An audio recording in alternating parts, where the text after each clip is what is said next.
सर्व भक्त भाविकांसाठी आणि नागरिकांसाठी खुशखबर। शिरोळ तालुक्यातील टाकवडे येथे कर्मवीर जयंतीनिमित्त पुणे येथील प्रसिद्ध कीर्तनकार रोहिणीताई परांजपे माने यांचा भव्य कीर्तन सोहळा संपन्न होणार आहे। वेळ आणि ठिकाण आहे रविवार दिनांक 22 सप्टेंबर रोजी सायंकाळी 6 वाजता शिवाजी चौक टाकवडे येथे सर्वांनी मोठ्या संख्येने उपस्थित राहावे।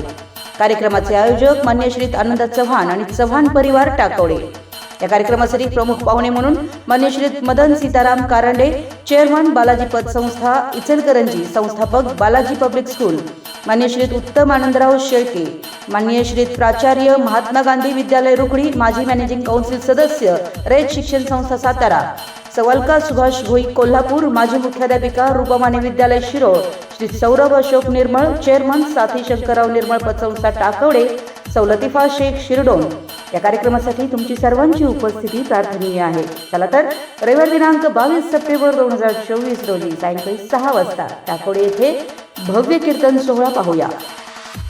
शेतकरी, शालेय विद्यार्थी व नागरिक यांची खासदार धैर्यशील माने यांच्याकडे राष्ट्रीय महामार्गावरील भुयारी मार्गाची मागणी केली होती। यावेळी खासदार माने यांनी संबंधित रस्त्याची पाहणी विद्यार्थी, शेतकरी व नागरिक यांच्या समवेत केली होती। यावेळी सदर मागणी उचित असल्याचं सांगत संबंधित अधिकाऱ्यांना अहवाल सादर करण्याची सूचना त्यांनी दिली होती। दरम्यान सदर कामासाठी त्यांनी देशाचे रस्ते व दळणवळण मंत्री नामदार नितीन गडकरी यांच्याकडे खासदार माने यांनी नवीन कामं समाविष्ट करण्याबाबत मागणी करून त्यासाठी सातत्यानं पाठपुरावा केला होता। अखेर खासदार माने यांच्या पाठपुराव्याला यश मिळालं असून सदर राष्ट्रीय महामार्ग क्रमांक 48 कागल ते पेटनाका दरम्यान रस्त्यावर भुयारी मार्गाचं व सेवा रस्त्याचं काम नव्याने समाविष्ट करून त्यासाठी 100 कोटी रुपयांचा निधी मिळाला असल्याची माहिती खासदार धैर्यशील माने यांनी दिली।